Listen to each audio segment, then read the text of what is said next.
Hi, Andy Preman here from Me and My Golf, and today we're going to show you how to create more power in your backswing. So if I was to ask a lot of my students how we create power in the backswing, a lot of them would say, well, surely you do it by turning more on the way back. Okay, so creating a big turn on the way back. Now, that has some truth in it, but I always use the analogy, if I wanted to jump as high as I can jump, does it mean that if I go down very low as I can go, I can jump higher? Not necessarily. There's an optimum point where I'm going to sort of reach where I'm going to get the maximum distance. And that's similar to the backswing as well. So for me, it's not about how far you go back, it's about how well you use your upper body and your lower body. Now we're talking about the X factor today. Now Jim McLean, a golf instructor from the States, done some research in the 80s on this and done a book on the X factor. And to explain what the X factor is, I've got these alignment sticks, and these are going to help you get a greater understanding of what it is. So this is placed across my hips. This one's going to go across my torso, across my shoulders. And the X factor is basically the difference at the top of the backswing between the amount of the hips have turned and the amount the shoulders have turned.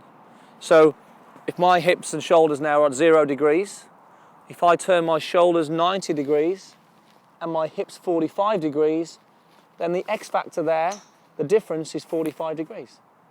Okay? If I turn them both together, obviously there's a very little X factor there. There's hardly any difference between the two. Now, what Jim McLean found in his research was that a lot of the long hitters on the sort of professional tour, the greater the difference, or the greater the X factor in the backswing, the greater the potential for distance. So for instance, if I turn my shoulders 90 degrees, but turn my hips 20 degrees, then that's a difference of 70 degrees. That's a big X factor there. But if I'm only turning my shoulders 70 degrees and 50 degree hip turn, I'm not really getting that stretch between the lower body and the upper body.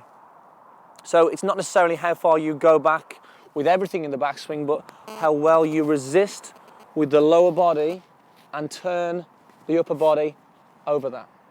Okay, so really important for power. It's not the only thing that's going to help you generate power, but it certainly has a big influence.